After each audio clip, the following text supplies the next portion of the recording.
ኦሪት ዘፍጥረት ምዕራፍ 12 ይህ ምዕራፍ አብርሃም በእግዚአብሔር ስለመመረጡና መጠራቱ የሚገልጽ ነው።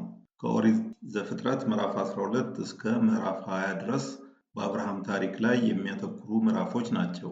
አብርሃም እግዚአብሔርን ለሚያምኑ በሙሉ አባት ስለመሆኑ ወደ ዕብራውያን መልእክት ምዕራፍ 11 ከቁጥር 8 ጀምሮ የተጻፈውን እንመልከት። ዕብራውያን ምዕራፍ 11 ቁጥር 8 አብርሃም ርስት አድርጎ ወደሚቀበለው ስፍራ እንዲሄድ በተጠራ ጊዜ በእምነት ታዘዘ። ወዴት እንደሚሄድ ባያውቅም እሺ ብሎ ሄደ። ዕብራውያን ምዕራፍ 11 ቁጥር 9 በባዕድ ሀገር እንዳለ መጻተኛ በተስፋይቱ ምድር በእምነት ተቀመጠ። የተስፋውን ቃል አብረውት እንደሚወርሱት እንደ ይስሐቅና እንደ ያዕቆብ በድንኳን ኖረ። ዕብራውያን ምዕራፍ 11 ቁጥር 10 ምክንያቱም መሰረት ያላትን እግዚአብሔር የሰራትንና የፈጠራትን ከተማ ይጠባበቅ ነበር። ዕብራውያን ምዕራፍ 11 ቁጥር 11 አብርሃም ምንም እንኳን ዕድሜው ቢገፋም ሳራም ራሷ መካን ብትሆንም ተስፋን የሰጠውን ታማኝ አድርጎ ስለቆጠረ በእምነት የልጅ አባት ለመሆን በቃ። ዕብራውያን ምዕራፍ 11 ቁጥር 12 ስለዚህ እንደ ሞተ ሰው ከሚቆጠር ከዚህ ከአንድ ሰው እንደ ሰማይ ከዋክብት የበዛና እንደ ባህር አሸዋ ተቆጥሮ የማያልቅ ዘር ተገኘ። ዕብራውያን ምዕራፍ 11 ቁጥር 13 እነዚህ ሁሉ የተሰጣቸውን የተስፋ ቃል ሳያገኙ እምነታቸውን እንደጠበቁ ሞቱ። ሆኖም ከሩቅ አይተው ተሳለሙት። በዚህ ምድር ሲኖሩ መጻተኞችና እንግዶች መሆናቸውን ተገንዝበው ነበርና። ዕብራውያን ምዕራፍ 11 ቁጥር 14 እንደዚህ የሚሉት ሰዎች ለእነርሱ የሚሆነውን ሀገር እንደሚጠባበቁ ያሳያሉ። ዕብራውያን ምዕራፍ 11 ቁጥር 15 ትተውት የወጡትን ሀገር ቢያስቡ ኖሮ ወደዚያ መመለስ እድል ነበራቸው። ዕብራውያን ምዕራፍ 11 ቁጥር 16 አሁን ግን ከዚህ የሚበልጠውን ሰማያዊ ሀገር ይናፍቃሉ። ስለዚህ እግዚአብሔር አምላካቸው ተብሎ ሊጠራ አላፈረም፣ ከተማን አዘጋጅቶላቸዋልና። ተጨማሪ ጥቅሶችን እግዚአብሔር ስላዘጋጃት ከተማ ወደ ዕብራውያን ምዕራፍ 11 ቁጥር 10፣ ምዕራፍ 11 ቁጥር 16፣ ምዕራፍ 12 ቁጥር 22፣ ምዕራፍ 13 ቁጥር 14፣ ሁለተኛ ጢሞቴዎስ ምዕራፍ 4 ቁጥር 18፣ ዮሐንስ ራእይ ምዕራፍ 21 ቁጥር 2፣ ዮሐንስ ራእይ ምዕራፍ 21 ቁጥር 10፣ ዮሐንስ ራእይ ምዕራፍ 22 ቁጥር 2 ላይ ያገኛሉ። ዕብራውያን ምዕራፍ 11 ቁጥር 17 አብርሃም እግዚአብሔር በፈተነው ጊዜ ይስሐቅን መስዋዕት አድርጎ በእምነት አቀረበ። የተስፋውን ቃል የተቀበለው እርሱ አንድ ልጁን ሊሰዋ ዝግጁ ነበር። ዕብራውያን ምዕራፍ 11 ቁጥር 18 ይህም እግዚአብሔር ዘርህ በይስሐቅ ይጠራል ያለለት ነበር። ዕብራውያን ምዕራፍ 11 ቁጥር 19 አብርሃም እግዚአብሔር ሙታንን ሊያስነሳ እንደሚችል ተገንዝቦ ነበር። ይስሐቅንም ከሞት የመነሳት አምሳያ ሆኖ አገኘው። አብርሃም የእግዚአብሔር ወዳጅ ስለመሆኑ ከዚህ በታች የቀረቡትን ጥቅሶች እንመልከት። ኦሪት ዘፍጥረት ምዕራፍ 18 ቁጥር 17 እግዚአብሔር እንዲህ አለ፣ እኔ የማደርገውን ነገር ከአብርሃም እሰውራለሁን? ትንቢተ ኢሳይያስ ምዕራፍ 41 ቁጥር 8 አንተ ግን ባሪያዬ እስራኤል፣ የመረጥሁህ ያዕቆብ፣ የወዳጄ አብርሃም ዘር ሆይ። መጽሐፈ ዜና ካልዕ ምዕራፍ 20 ቁጥር 7 አምላካችን ሆይ የዚችን ምድር ነዋሪዎች ከሕዝብህ ከእስራኤል ፊት አሳድደህ ያስወጣህና ለወዳጅ ለአብርሃም ዘሮች ለዘላለም የሰጣቸው አንተ አይደለህምን? የያዕቆብ መልእክት ምዕራፍ 2 ቁጥር 23 አብርሃም በእግዚአብሔር አመነ ጽድቅም ሆኖ ተቆጠረለት የሚለው የመጽሐፍ ቃል ተፈጸመ፣ እርሱም የእግዚአብሔር ወዳጅ ተባለ። ኢየሱስ ክርስቶስ ለደቀ መዛሙርቱ ወዳጆቹ እንደሆኑ በዮሐንስ ወንጌል ምዕራፍ 15 ቁጥር 15 እንዲህ በማለት ገልጾላቸው ነበር። ዮሐንስ ወንጌል ምዕራፍ 15 ቁጥር 15 እንግዲህ አገልጋዮች አልላችሁም፣ አገልጋይ ጌታው የሚሰራውን አያውቅምና፣ ነገር ግን ከአባቴ የሰማሁትን ሁሉ ስለገለጽኩላችሁ ወዳጆች ብያችኋለሁ። እንደ መግቢያ ይህንን ያክል ስለ አብርሃም ካቀረብኩላችሁ በቀጣይ ወደ ዛሬው ጥናታችን ኦሪት ዘፍጥረት ምዕራፍ 12 እንመለስ። ኦሪት ዘፍጥረት ምዕራፍ 12 ቁጥር 1 እግዚአብሔር አብርሃምን እንዲህ አለው፣ አገርህን ወገንህንና የአባትህን ቤት ትተህ እኔ ወደማሳይህ ምድር ሂድ። ከላይ ከቀረበው ጥቅስ እግዚአብሔር ወደፊት ሊሰራ ላሰበው ዓላማ አብርሃምን መምረጡን እናስተውላለን። በኦሪት ዘፍጥረት ምዕራፍ 11 ቁጥር 31 ጥናታችን እንደምናስታውሰው የአብርሃም አባት ታራ አብርሃምን ሶራንና ሎጥን ይዞ ከሚኖርበት ሀገር ከከላዳውያን ምድር ማለትም ከደቡብ ሜሶፖታሚያ በአሁኑ ጊዜ ከደቡብ ኢራቅ ከምትገኘው ከኡር በሶሪያ ወደምትገኘው ካራን መሄዳቸውን እናስታውሳለን። ኦሪት ዘፍጥረት ምዕራፍ 11 ቁጥር 31 ታራ ልጁን አብርሃምን፣ ሐራን የወለደውን የልጅ ልጁን ሎጥን እንዲሁም የአብርሃምን ሚስት ምራቱን ሶራን ይዞ ወደ ከነዓን ለመሄድ በከለዳውያን ምድር ከምትገኘው ከኡር አብረው ወጡ። ነገር ግን ካራን በደረሱ ጊዜ በዚያ ተቀመጡ። ይህ የአብርሃም አባት ጉዞ የመጣው እግዚአብሔር ለአብርሃም ከሰጠው ትእዛዝ የመነጨ መሆኑን ከላይ በቀረበው ጥቅስ ወደ ከነዓን ለመሄድ የሚለው የጉዟቸው መጨረሻ ከነዓን መሆኑን ያመለክታል። ሌሎች ተጨማሪ ፍንጮችን እናገኝ እንደሆነ መጽሐፍ ቅዱስን በመቀጠል እንመርምር። በኦሪት ዘፍጥረት ምዕራፍ 15 ቁጥር 7 እና በሐዋርያት ሥራ ምዕራፍ 7 ከቁጥር 2 እስከ ቁጥር 4 ላይ እንደዚህ ተጽፎ እናገኛለን። ኦሪት ዘፍጥረት ምዕራፍ 15 ቁጥር 7 ደግሞም እግዚአብሔር ይህችን ምድር ላወርስህ ከከለዳውያን ምድር ከኡር ያወጣሁህ እግዚአብሔር እኔ ነኝ አለው ይላል። ስለዚህ ከላይ ከቀረበው ጥቅስ ያገኘነው ፍንጭ እግዚአብሔር ለአብርሃም ትእዛዝ የሰጠው ገና በኡር በነበረ ጊዜ እንደሆነ ይገልጽልናል። የሐዋርያት ሥራ ምዕራፍ 7 ቁጥር 2 እስጢፋኖስም እንዲህ ሲል መለሰ፣ ወንድሞችና አባቶች ሆይ አድምጡኝ። አባታችን አብርሃም ወደ ካራን ከመምጣቱ በፊት ገና በሜሶፖጣሚያ ሳለ የክብር አምላክ ተገልጦለት የሐዋርያት ሥራ ምዕራፍ 7 ቁጥር 3 ከአገርህና ከወገንህ ተለይተህ እኔ ወደማሳይ ምድር ሂድ አለው። የሐዋርያት ሥራ ምዕራፍ 7 ቁጥር 4 እርሱም ከከላዳውያን ምድር ወጥቶ በካራን ተቀመጠ። ከአባቱም ሞት በኋላ አሁን እናንተ ወደምትኖርበት ወደዚህ ሀገር አመጣው። የአብርሃም አባት በኦሪት ዘፍጥረት ምዕራፍ 11 ቁጥር 32 ላይ እንደተገለጸው በካራን መሞቱን ኦሪት ዘፍጥረት ምዕራፍ 11 ቁጥር 32 ታራ 205 ዓመት ኖረ፣ በካራን ሞተ። ስለዚህ አብርሃም ወዲያው በቶሎ እግዚአብሔር ወደሚያሳየው የከነዓን ሀገር ያልሄደው እና የዘገየው በደረሰበት ችግር ምክንያት መሆኑን ማለትም የአባቱ መታመምና በኋላ መሞት ከላይ ከቀረቡት ጥቅሶች አስተውለናል። በተጨማሪም በመጽሐፍ ቅዱስ በቀጥታ ባይገለጽም የአብርሃም ወንድም የናኮር ልጅ ባቱኤል ወደ ካራን መሄዱንና በካራን እንደኖረ የባቱኤልን ሴት ልጅ የሆነችውን ርብቃን ይስሐቅ እንዳገባት በኦሪት ዘፍጥረት ምዕራፍ 22 ቁጥር 23፣ ምዕራፍ 24 ቁጥር 15፣ ምዕራፍ 24 ቁጥር 29 ላይ እንደተገለጸው ማየት እንችላለን። በተጨማሪም የባቱኤል ወንድ ልጅ ላባ የወለዳቸውን ሁለቱን ሴቶች ልጆቹን ለይስሐቅ ልጅ ለያዕቆብ እንደዳረለት ወደፊት በሚኖረን ጥናት እንመለከታለን።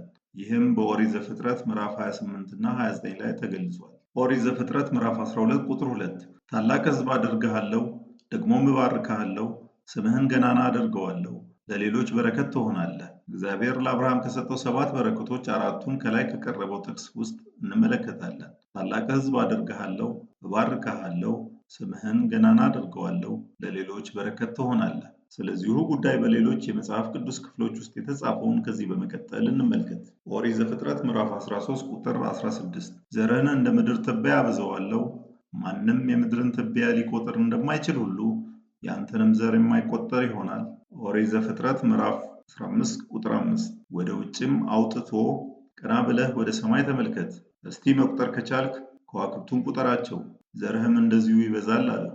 ኦሪት ዘፍጥረት ምዕራፍ 17 ቁጥር 4 እነሆ የምገባልህ ኪዳን ይህ ነው፣ የብዙ ሕዝቦች አባት ትሆናለህ። ኦሪት ዘፍጥረት ምዕራፍ 17 ቁጥር 5 ከእንግዲህ ወዲያ ስምህ አብራም መባሉ ቀርቶ አብርሃም ይሆናል፣ የብዙ ሕዝቦች አባት አድርጌሃለሁና። ኦሪት ዘፍጥረት ምዕራፍ 17 ቁጥር 6 ዘርህን እጅግ አበዛለሁ፣ ብዙ ሕዝብም አደርግሃለሁ፣ ነገሥታትም ካንተ ይወጣሉ። ኦሪት ዘፍጥረት ምዕራፍ 22 ቁጥር 17 በእርግጥ እባርክሃለሁ፣ ዘርህን እንደ ሰማይ ከዋክብት እንደ ባህር አሸዋም አበዛዋለሁ፣ ዘሮችህም የጠላቶችህን ደጆች ይወርሳሉ። ኦሪት ዘፍጥረት ምዕራፍ 12 ቁጥር 3 የሚባርኩህን እባርካለሁ፣ የሚረግሙህን እረግማለሁ፣ በምድር የሚኖሩ ሕዝቦች በአንተ አማካይነት ይባረካሉ።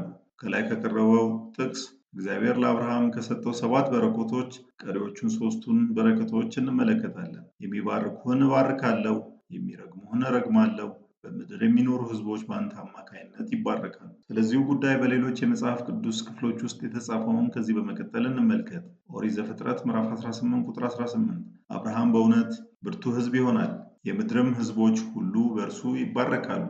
ኦሪት ዘፍጥረት ምዕራፍ 22 ቁጥር 18 ቃሌን ስለሰማህ የምድር ሕዝቦች ሁሉ በዘርህ ይባረካሉ።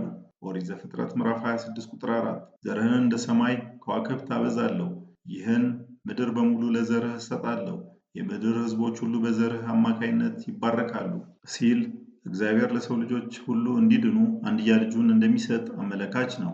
ጌታ ኢየሱስ ከአብርሃም ዘር ተወልዶ አሕዛብን በእምነት እንደሚያጸድቅ ከዚህ በታች ከቀረቡት ጥቅሶች እንመልከት። ወደ ገላትያ ሰዎች መልእክት ምዕራፍ 3 ቁጥር 8 መጽሐፍ እግዚአብሔር አሕዛብን በእምነት አስቀድሞ በማየት አሕዛብ ሁሉ በአንተ ይባረካሉ በማለት ወንጌልን ለአብርሃም አስቀድሞ አስታወቀው። የዮሐንስ ራእይ ምዕራፍ 5 ቁጥር 9 እንዲህም እያሉ አዲስ መዝሙር ዘመሩ። መጽሐፉን ልትወስድ ማኅተሞችንም ልትፈታ ይገባሃል። ምክንያቱም ታርደሃል፣ በደምህም ከነገድ ሁሉ፣ ከቋንቋ ሁሉ፣ ከወገን ሁሉ፣ ከሕዝብ ሁሉ ሰዎችን ለእግዚአብሔር ዋጅተሃል። የሐዋርያት ሥራ ምዕራፍ 3 ቁጥር 25 እናንተም የነቢያት ልጆች ናችሁ፣ ደግሞም እግዚአብሔር ለአብርሃም በዘርህ የምድር ወገኖች ሁሉ ይባረካሉ ብሎ የገባው ኪዳን ወራሾች ናችሁ። ወደ ገላትያ ሰዎች መልእክት ምዕራፍ 3 ቁጥር 16 የተስፋውም ቃል የተነገረው ለአብርሃምና ለዘሩ ነበር። መጽሐፍ ለብዙ ሰዎች እንደሚነገር ለዘሮቹ አይልም፣ ነገር ግን ለአንድ ሰው እንደሚነገር ለዘርህ ይላል፣ እርሱም ክርስቶስ ነው። በፍርድ ቀን ሀገራትና ሕዝቦች ለአብርሃም ትውልዶች ማለትም ለእስራኤላውያን በሚያደርጉት መልካምነትና ክፋት መሠረት ይዳኛሉ። በማቴዎስ ወንጌል ምዕራፍ 25 ከቁጥር 31 እስከ 46 ላይ እንደቀረበው። ኦሪት ዘፍጥረት ምዕራፍ 12 ቁጥር 4 ስለዚህ አብርሃም እግዚአብሔር እንዳዘዘው ወጣ፣ ሎጥም አብሮት ሄደ። አብርሃም ከካራን ሲወጣ ዕድሜው 75 ዓመት ነበር። ከላይ ከቀረበው ጥቅስ አብርሃም እግዚአብሔርን እንደታዘዘ እናስተውላለን። ኦሪት ዘፍጥረት ምዕራፍ 12 ቁጥር 5 አብርሃምም ሚስቱን ሶራንና የወንድሙን ልጅ ሎጥን አስከትሎ በካራን ሳሉ ያፈሩትን ሀብትና የነበራቸውን አገልጋዮች ይዘው በመጓዝ ከነዓን ምድር ገቡ። ከላይ ከቀረበው ጥቅስ የተመለከትነው እግዚአብሔር ያዘዘውን ትእዛዝ አብርሃም መፈጸሙን ነው። ኦሪት ዘፍጥረት ምዕራፍ 12 ቁጥር 6 አብርሃም ትልቁ የሞሬ ዛፍ እስከሚገኝበት እስከ ሴኬም ድረስ በምድሪቱ ዘልቆ ሄደ። በዚያን ጊዜ ከነዓናውያን በዚያ ምድር ይኖሩ ነበር። ከላይ ከቀረበው ጥቅስ አብርሃም በዚያን ዘመን የሚኖርበት ከነበረው በሶርያ አገር ከምትገኝ ካራን ከምትባል ቦታ በመነሳት በከነዓናውያን አገር ወደምትገኘው ሴኬም መሄዱን እናስተውላለን። ኦሪት ዘፍጥረት ምዕራፍ 12 ቁጥር 7 እግዚአብሔርም ለአብርሃም ተገልጦ ይችን ምድር ለዘርህ እሰጣለሁ አለው። እርሱም ለተገለጠለት አምላክ በዚያ ስፍራ መሰዊያ ሰራ። ከላይ ከቀረበው ጥቅስ እግዚአብሔር አምላክ ለአብርሃም የከነዓንን ምድር ለዘሮች ወደፊት እንደሚሰጠው ቃል እንደገባለት እናስተውላለን። ኦሪት ዘፍጥረት ምዕራፍ 12 ቁጥር 8 ከዚያም ተነስቶ ከቤተል በስተ ምስራቅ ወዳሉት ተራሮች ሄደ። ቤተልን በምዕራብ ጋይን በምስራቅ አድርጎ ድንኳኑን ተከለ። በዚያም ለእግዚአብሔር መሰዊያ ሰራ። የእግዚአብሔርን ስም ጠርቶ ጸለየ። ከላይ ከቀረበው ጥቅስ የተረዳነው አንደኛ አብርሃም ኑሮውን በድንኳን ማድረጉን ሲሆን ይህም የሚያመለክተው የዚህ ዓለም ኑሮ ጊዜያዊ መሆኑን፣ እንደ እንግዳና እንደ መጻተኛ መኖር ተገቢ መሆኑን፣ ሁለተኛ አብርሃም በሚሄድበት አዲስ ስፍራ ሁሉ ለእግዚአብሔር መሰዊያ እየሰራ እንደሚያመልክ እኛም ሁልጊዜ እግዚአብሔርን ማምለክ እንዳለብን ከአብርሃም እንማራለን። ኦሪት ዘፍጥረት ምዕራፍ 12 ቁጥር 9 አብርሃምም ከዚያ ተነስቶ ወደ ኔጌቭ ሄደ። ኦሪት ዘፍጥረት ምዕራፍ 12 ቁጥር 10 በዚያም ምድር ጽኑ ረሃብ ገብቶ ነበር። ከዚህም የተነሳ አብርሃም ለጥቂት ጊዜ በዚያ ለመኖር ወደ ግብፅ ወረደ። ከላይ ከቀረበው ጥቅስ የአብርሃም ወደ ግብፅ መሄድ የአብርሃም ዘሮች ወደፊት እንደምንመለከተው ያዕቆብና ቤተሰቦቹ ወደ ግብፅ እንደ ቤተሰብ ሆነው ሄደው ብዙ ሕዝብ ሆነው መመለሳቸውንና ሀገር መመስረታቸውን የሁለቱም ምክንያት ጽኑ ረሃብ በመከሰቱ መሆኑን በተጨማሪም ጌታችን መድኃኒታችን ክርስቶስ ኢየሱስ ወደ ግብፅ ሄዶ መመለሱን በማቴዎስ ወንጌል ምዕራፍ 2 ከቁጥር 13 እስከ 23 ወደፊት አዲስ ኪዳንን ስናጠና እንመለከታለን። ኦሪት ዘፍጥረት ምዕራፍ 12 ቁጥር 11 ግብፅ ለመግባት ጥቂት ሲቀረው አብርሃም ሚስቱን ሶራን እንዲህ አላት፣ መቼም አንቺ ውብ ሴት መሆንሽን አውቃለሁ።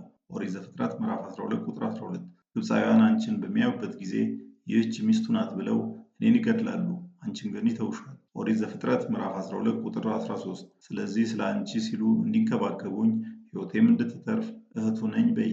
ከላይ ከቀረበው ጥቅስ አብርሃም ከዚህ በኋላ በኦሪት ዘፍጥረት ምዕራፍ 20 ቁጥር 2 እና ምዕራፍ 26 ቁጥር 7 ላይ ሶራን እህቱ ነኝ በይ ይላታል። ይህንንም ሲል ራሱን ለማትረፍ ያለ ቢሆንም ሶራ አባቱ ከሌላ እናት የወለዳት እህቱ መሆኗን በኦሪት ዘፍጥረት ምዕራፍ 20 ቁጥር 12 ላይ ተጽፎ ይገኛል። በዚያ አካባቢ ባህል ቆንጆ ሚስት ያለው ባል ከሆነ የሄደበት ሀገር ሰዎች እርሱን ገድለው ሚስቱን እንደሚነጥቁት፣ ወንድም ከሆነ ግን እንክብካቤና ስጦታ እንደሚሰጡት አብርሃም ስለሚያውቅ ይህንን ዘዴ እንደቀየሰ እናስተውላለን። ኦሪት ዘፍጥረት ምዕራፍ 12 ቁጥር 14 አብርሃም በግብፅ ሀገር እንደደረሰ ግብፃውያን ሶራ እጅግ ውብ ሴት እንደሆነች አዩ። ኦሪት ዘፍጥረት ምዕራፍ 12 ቁጥር 15 የፈርዖንም ሹማምንት ባዩት ጊዜ ለፈርዖን አድንቀው ነገሩት፣ ወደ ቤተ መንግስትም ወሰዷት። ኦሪት ዘፍጥረት ምዕራፍ 12 ቁጥር 16 በእርሷም ምክንያት ፈርዖን አብራምን አክብሮ አስተናገደው። በጎችና ከብቶች፣ ተባዕትና እንስት አህዮች፣ ወንድና ሴት አገልጋዮች እንዲሁም ግመሎችን ሰጠው። ኦሪት ዘፍጥረት ምዕራፍ 12 ቁጥር 17። እግዚአብሔርም በአብርሃም ሚስት በሶራ ምክንያት ፈርዖንንና ቤተሰቦቹን በጽኑ ደዌ መታቸው። ወደፊት በሚኖረን የኦሪት ዘጸአት ጥናታችን እንደምንመለከተው በሙሴ ዘመን ፈርዖን እስራኤላውያንን አልለቅም በማለቱ እግዚአብሔር ግብፃውያንን በደዌ እንደመታ እንመለከታለን። ኦሪት ዘፍጥረት ምዕራፍ 12 ቁጥር 18። ከዚያም ፈርዖን አብርሃምን አስጠርቶ እንዲህ አለው፣ ይህ ያደረግክብን ነገር ምንድን ነው? ሚስትህ እንደሆነች ለምን አልነገርከኝም? ኦሪት ዘፍጥረት ምዕራፍ 12 ቁጥር 19። ለምን እህቴ ናት አልከኝ? ሚስቴ ላደርጋት ነበር። በል አሁንም ሚስትህ እችው፣ ይዘሃት ሂድ። ኦሪት ዘፍጥረት ምዕራፍ 12 ቁጥር 20። ከዚያም ፈርዖን ስለ አብርሃም ለባለሟሎቹ ትእዛዝ ሰጠ። እነርሱም አብርሃምን ከሚስቱና ከንብረቱ ሁሉ ጋር አሰናበቱት። ከላይ ከቀረቡ ጥቅሶችን የተረዳ ነው እግዚአብሔር አብርሃምን እና ሶራን እንደጠበቃቸው እናስተውላለን። ስለዚህ በራሳችን ጥበብ ከመመካት ይልቅ በእግዚአብሔር መመካት እንዳለብን እንማራለን። መጽሐፈ ምሳሌ ምዕራፍ 3 ቁጥር 5 እስከ 7 ላይ እንደተጻፈው። መጽሐፈ ምሳሌ ምዕራፍ 3 ቁጥር 5 በፍጹም ልብህ በእግዚአብሔር ታመን፣ በራስም ማስተዋል አትደገፍ። መጽሐፈ ምሳሌ ምዕራፍ 3 ቁጥር 6 በመንገድህ ሁሉ እርሱን እወቅ፣ እርሱም ጎዳናህን ቀና ያደርገዋል። መጽሐፈ ምሳሌ ምዕራፍ 3 ቁጥር 7 በራስህ አስተያየት ጠቢብ ነኝ አትበል፣ እግዚአብሔርን ፍራ፣ ከክፉም ራቅ።